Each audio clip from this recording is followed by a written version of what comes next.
ॐ नमो भगवते तस्मै यत एतच्चिदात्मकं पुरुषायादिबीजाय परेशायाभिधीमहि मातृवत्लालयित्री च पितृवत्मार्गदर्शिका नमोऽस्तु गुरुसत्तायै श्रद्धा प्रज्ञायुता च या। ॐ श्री परमात्मने नमः। ओम श्री सद्गुरुदेवाय नमः। ओम बाबा भूमन शाह देवाय नमः। ओम श्री श्रीचंद्र देवाय नमः। शुद्ध आध्यात्मिक दृष्टिकोण से भूमिया के सिर पर मिट्टी से भरा बोझल तसला न छूने का अर्थ यह भी लगाया जा सकता है कि भूमिया किशोर अवस्था में ही उस पूर्ण आध्यात्मिक स्थिति को उपलब्ध हो चुका था जहाँ ब्रह्मविद को जगत एक बोझा प्रतीत न होकर सब में परमात्मा का रूप ही दिखाई देता है तथा जगत का कोई भी दुख सुख उसे छू तक नहीं पाता। दूसरा संकेत इस घटना और गुरुवाणी के अनुसार यह भी मिलता है कि अनन्य भक्त का सब प्रकार का बोझा भगवान स्वयं वहन करते हैं। महान पुरुषों और अवतारों के जीवन की प्रत्येक घटना में निस्संदेह कोई आध्यात्मिक रहस्य अवश्य जुड़ा होता है। भूमिया की किशोर अवस्था होने पर उसके पिता हस्साराम जी बहलोलपुर गांव में अपनी ज़मीन बेचकर दीपालपुर चले गए और वहां मकान बनाकर रहने लगे। पास में ज़मीन ठेके पर लेकर उन्होंने अपना खेती बाड़ी का काम वहां भी जारी रखा। इधर भूमिया को उन्होंने एक पंडित जी के पास पढ़ने के लिए भेजना शुरू कर दिया। भूमिया पंडित जी से परमात्मा के बारे में ऐसे ऐसे प्रश्न करता कि पंडित जी असमंजस में पड़ जाते और निरुत्तर हो जाते। परमात्मा के विषय में भूमिया के बोधजन्य असाधारण ज्ञान तथा प्रेम को देखकर पंडित जी को यह विश्वास हो गया कि यह बालक कोई साधारण जीव नहीं है। भूमिया भी पढ़ाई की ओर अधिक ध्यान न देकर अंतर्मुख होकर अपना अधिकांश समय भगवत स्मरण में ही व्यतीत करता। धर्म और अध्यात्म के संबंध में इस किशोर बालक का अद्भुत ज्ञान प्रेम देख सुनकर सब लोग चकित रह जाते। दूर दूर तक चारों ओर सभी गांवों में यह चर्चा होने लगी कि किशोर भूमिया जन्म से ही सिद्ध महान आत्मा है। लोग उनके पास उनके दर्शन करने व धर्म परमात्मा के संबंध में अनेकानेक जिज्ञासाएं लेकर आते और पूर्ण संतुष्ट होकर लौटते। भूमिया के माता पिता का सम्मान भी खूब बढ़ा। श्री हस्साराम जी भी प्रसन्न होकर सभी दर्शनार्थियों एवं धर्म प्रेमियों को भोजन कराते, उनकी सेवा करते। इस प्रकार भूमिया की दिव्य अलौकिक लीला का आस्वादन करते करते समय बड़ी शीघ्रता से बीतने लगा। अभी भूमिया की आयु कोई 13 वर्ष के करीब होगी जब उन दिनों 10वीं गद्दी के श्री गुरु गोविंद सिंह जी यात्रा करते हुए अपने सेवकों के पास दीपालपुर के पास से निकले। भूमिया उनके चरणों में उपस्थित हुए और उनसे स्वयं को मंत्र दीक्षा देने की प्रार्थना की। श्री गुरु गोविंद सिंह जी महाराज ने उन्हें आशीर्वाद दिया, परंतु कहा कि आपके गुरुदेव उदासीन परम संत बाबा प्रीतम दास जी नगर पाकपटन में, जो वहाँ से 30 किलोमीटर के करीब होगा, अपने डेरे में विराजमान हैं। आप उनसे जाकर गुरु मंत्र लें, वे तुरंत आपको पहचान जाएंगे, वह गुरु मंत्र देकर साधु बना देंगे। उदासीनाचार्य भगवान श्रीचंद्र जी का यश आपसे फैलेगा। यह कहकर श्री गुरु गोविंद सिंह जी अपने शिविर के साथ आगे यात्रा पर निकल गए। भूमिया के मन में साधु बनने की अभिप्सा दिन प्रतिदिन बढ़ती गई और अंततः उसने अपने माता पिता को सब बात बताकर उनसे इस बारे में आज्ञा मांगी।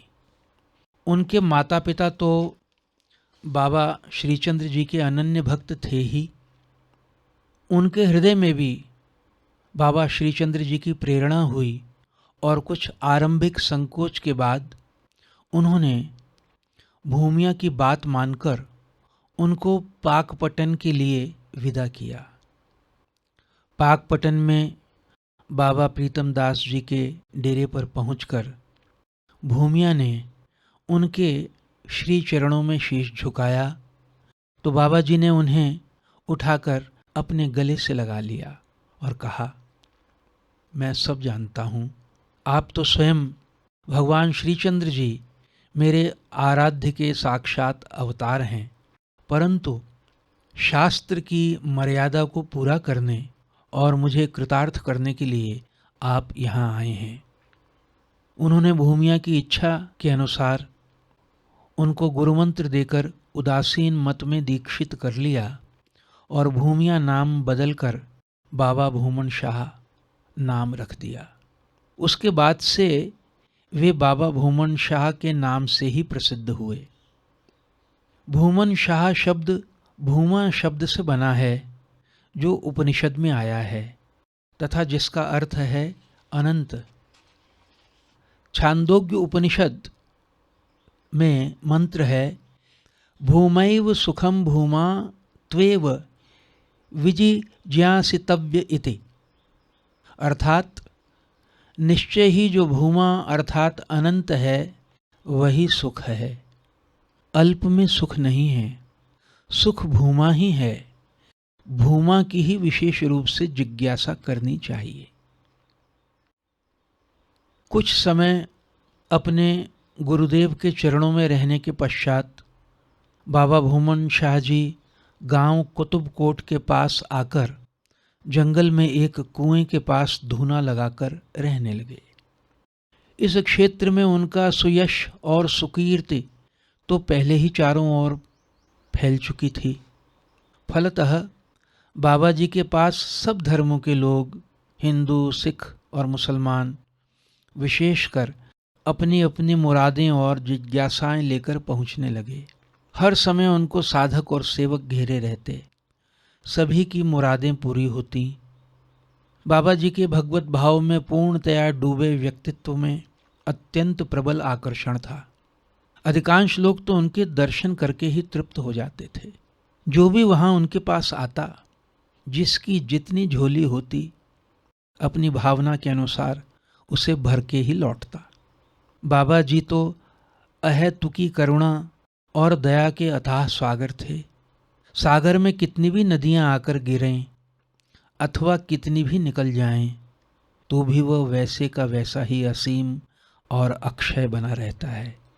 यही तो ब्रह्मनिष्ठ महापुरुष की स्थिति शास्त्रों में वर्णित है।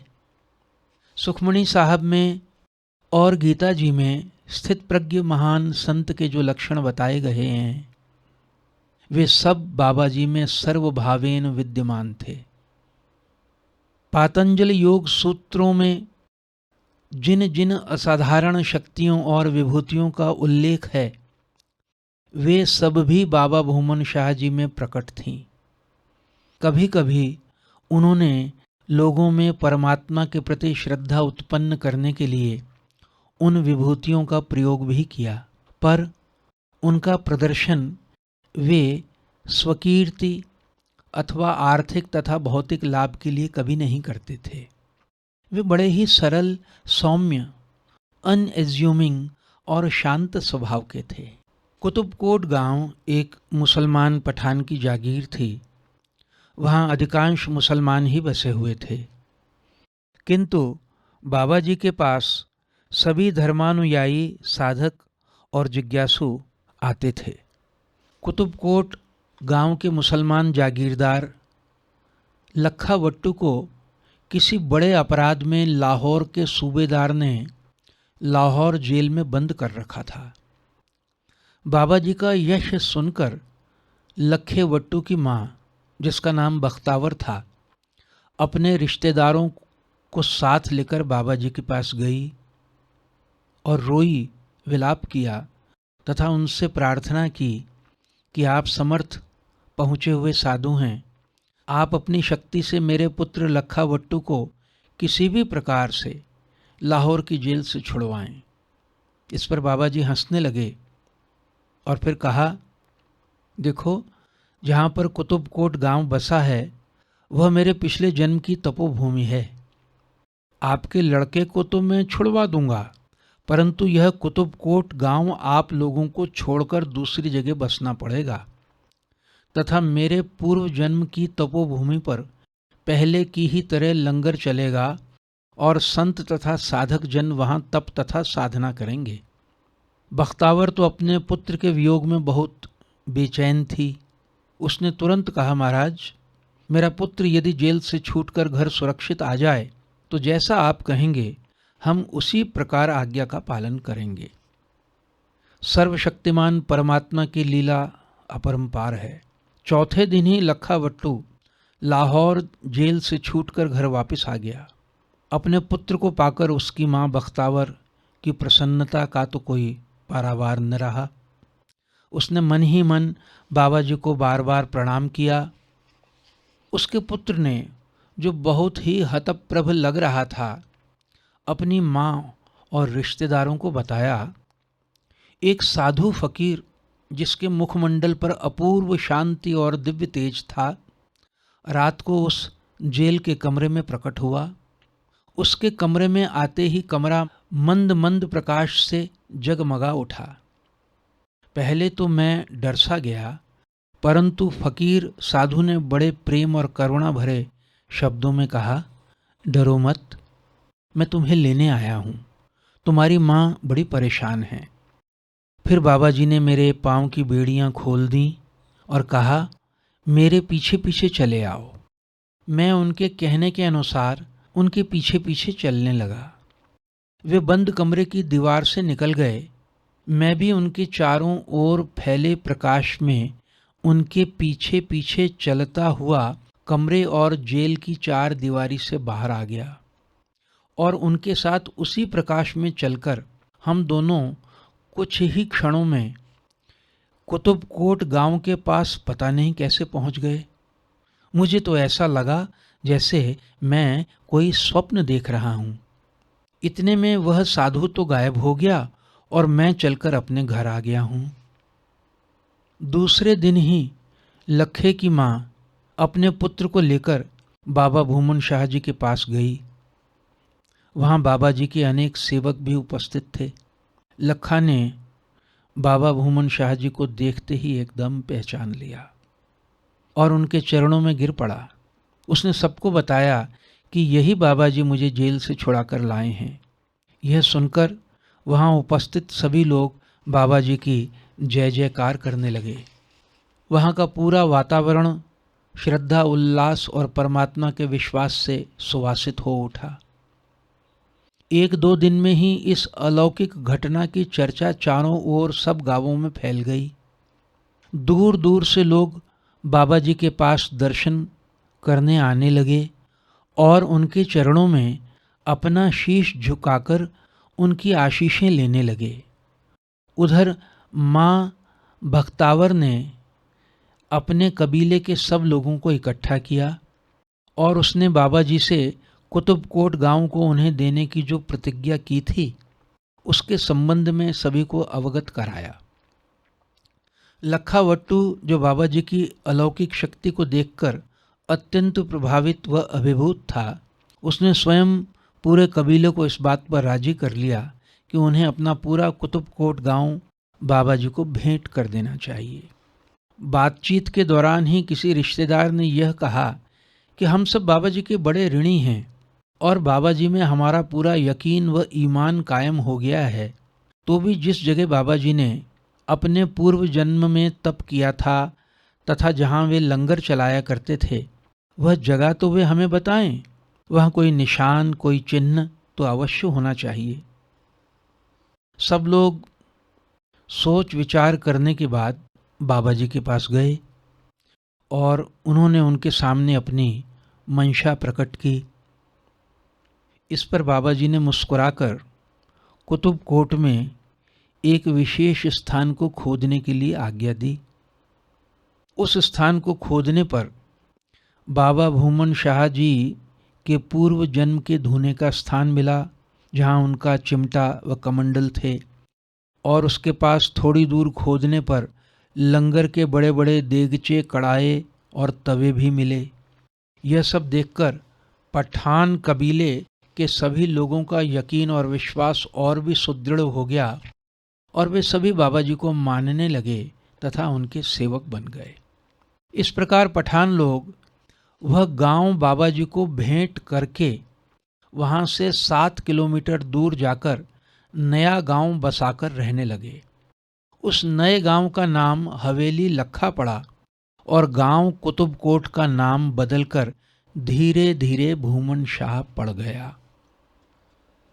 बाबा भूमन शाह जी अपने पूर्व जन्म के स्थान पर आ गए और वहां उन्होंने लंगर भी आरंभ कर दिया।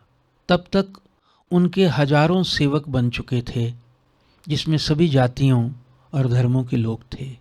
बाबा जी के अनेकानेक अनन्य भक्त और सेवक लंगर के लिए सभी आवश्यक सामग्री भेंट करते और तन मन धन से सेवा भी करते। बाबा जी उनको सदाचार और ईमानदारी का जीवन व्यतीत करने की प्रेरणा देते और परमात्मा का सतत स्मरण करने का उपदेश करते। बड़े बड़े विद्वान, काजी और पंडित उनके पास आकर परमात्मा के स्वरूप के बारे में प्रश्न करते और बाबा जी के शास्त्र सम्मत और युक्ति संगत उत्तरों को सुनकर चकित रह जाते। बाबा जी बड़े सरल शब्दों में सबका समाधान करते और अक्सर कहा करते, देने को अन्नदान, लेने को हरि नाम। जीवन की उच्चतम मानवीय एवं आध्यात्मिक मूल्यों को अपनाने की सत प्रेरणा निरंतर वे सरल भाषा में देते रहे, जिसमें जात पात व संप्रदाय आदि का तनिक भी आभास न होता। सबसे बड़ा उपदेश तो भगवन्मय और सेवामय उनका अपना स्वयं का आदर्श जीवन था। इसी कारण बाबा जी का डेरा खूब फला व फूला भी। इस प्रकार एक सच्चे साधु का जीवन व्यतीत करते हुए विक्रमी संवत 1804 के पौष माह की 13वीं तिथि को अपनी भौतिक देह का परित्याग कर आत्मस्वरूप परमात्मा की ज्योति में लीन हो गए। अपनी देह त्यागने के 7 दिन पूर्व ही उन्होंने अपने सब सेवकों के सामने अपने मुख्य शिष्य बाबा निर्मल चंद जी को अपने हाथों से तिलक लगाकर अपना उत्तराधिकारी बना दिया था। कालांतर में बाबा भूमन शाह जी की परंपरा में बाबा महंत दर्शनदास जी तथा बाबा महंत हरभजन दास जी बड़े ही प्रभावशाली संत हुए। महंत दर्शनदास जी के दर्शन करके उस समय का अंग्रेज कमिश्नर इतना प्रभावित हुआ था कि उसने बाबा भूमन शाह जी के लंगर के लिए लगभग 3000 एकड़ कृषि भूमि उनके डेरे के नाम लगा दी थी। महंत हरभजन दास जी ने डेरे में बड़े बड़े भव्य भवनों का निर्माण कराकर डेरे व लंगर की उन्नति की।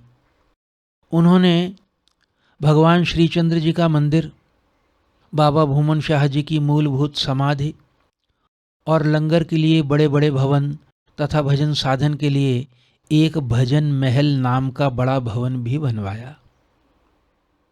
भारत के दुखद विभाजन के पूर्व अर्थात अगस्त 1947 से पूर्व भूमन शाह डेरे में प्रतिवर्ष 4 उत्सव बड़े श्रद्धा व उल्लास से मनाए जाते थे। पहला बाबा भूमन शाह जी का निर्वाण दिवस, जिसे 13वां कहा जाता था। दूसरा श्रीचंद्र नवमी अर्थात भगवान श्रीचंद्र जी का जन्म दिवस, जिस पर सैकड़ों संतों, सेवकों और जनता जनार्दन को अनेकानेक प्रकार के व्यंजन तथा मिष्ठान सहित स्वादिष्ट भोजन कराया जाता था। तीसरा वैसाखी और चौथा माघी भी बड़े उत्साह से मनाई जाती थी। धर्म के आधार पर हुए देश के रक्त रंजित विभाजन के बाद भूमनशाह गांव पाकिस्तान के हिस्से में चला गया। बाबा जी के अनुयायियों सहित लाखों हिंदुओं को अपना सब कुछ वहीं छोड़कर शरणार्थी बनकर जान बचाने के लिए खंडित भारत में शरण लेनी पड़ी। बाबा जी का विशाल डेरा, उनकी समाधि सब वहीं छूट गए। भारत में आकर बाबा जी के सेवकों ने धीरे धीरे उत्तर भारत में हरियाणा, पंजाब, राजस्थान, उत्तर प्रदेश, उत्तराखंड आदि राज्यों में बाबा जी के कई मंदिर तथा डेरे बनाए हैं, जहां उनके भक्तों द्वारा बड़ी श्रद्धा और प्रेम से नित्य प्रति बाबा जी की पूजा आरती होती है। आज बाबा जी के अनुयायियों की संख्या लाखों में है। बाल यति बाबा भूमन शाह जी महाराज के आध्यात्मिक व व्यावहारिक सदुपदेशों को सूत्रों के रूप में इस पुस्तिका में उन्हीं की प्रेरणा से संकलित किया गया है। यह साधकों, भक्तों और जन साधारण के जीवन स्तर को ऊपर उठाने में अवश्य लाभकारी सिद्ध होगी। आवश्यकता प्रबुद्ध संतों के उपदेशों को मनन करके आत्मसात करने की है। आशा है सभी इनसे पूरा लाभ उठाएंगे। मेरी प्रार्थना है कि बाबा जी के डेरे से ऐसे प्रभावशाली संत निकलें जो बाबा भूमन शाह जी के दिव्य पद चिन्हों पर चलकर अपने अध्यात्मपूर्ण, भगवन्मय एवं सदाचारी जीवन से जनता का पथ प्रदर्शन करें। बाबा जी के चरणों की धूल। चंद्र स्वामी उदासीन। बोलिए सद्गुरुदेव महाराज की जय। बाबा भूमन शाह देव महाराज की जय। श्री चंद्र भगवान की जय। सच्चिदानंद भगवान की जय।